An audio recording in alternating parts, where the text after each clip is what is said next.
The race for the White House started untraditionally from the White House itself. Never one to shy away from controversy, Donald Trump settled on the South Lawn to accept the Republican nomination. From the lakes of Minnesota to the hills of Tennessee. Despite convention dictating the government backdrop shouldn't be used in a campaign event, Donald Trump pressed ahead, happy to ignore his critics, including his opponent. When I took bold action to issue a travel ban on China, very early indeed, Joe Biden called it hysterical and xenophobic. And then I introduced a ban on Europe very early again. If we had listened to Joe, hundreds of thousands more Americans would have died. Instead of following the science, Joe Biden wants to inflict a painful shutdown on the entire country. It was a staunch defence of his COVID response, which many Democrats consider to be a vulnerability for the president. But far from avoiding the issue, Trump was trumpeting the possibility of an imminent vaccine. We are meeting this challenge.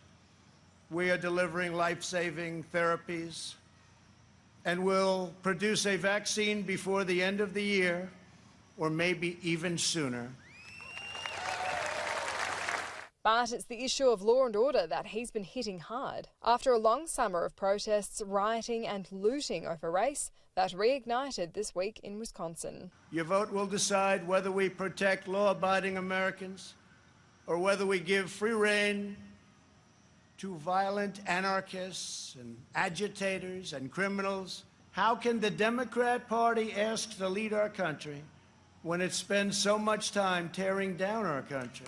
No one will be safe in Biden's America. The delicate balance to strike is that this isn't at the expense of African American lives. On the final convention night, the Republicans called upon one of Donald Trump's most high-profile African American supporters, Alice Johnson, who was granted clemency after being sentenced to life in prison for a minor role in a drug trafficking operation, and now helps rehabilitate others.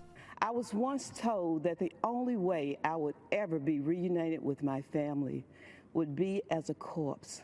But by the grace of God and the compassion of President Donald John Trump, I stand before you tonight. While Donald Trump spoke to staff, delegates and dignitaries at the White House, his most important audience, his base, was tuning in from car parks like this across the country. In a swing state like North Carolina with a critical 15 electoral votes, Donald Trump's speech was designed to re-enthuse Republicans to get out and vote on Election Day. To my father, you are the elite.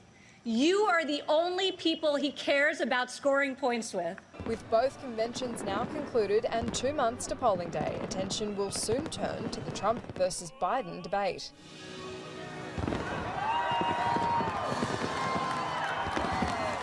Where we can expect plenty more fireworks to erupt between the two candidates.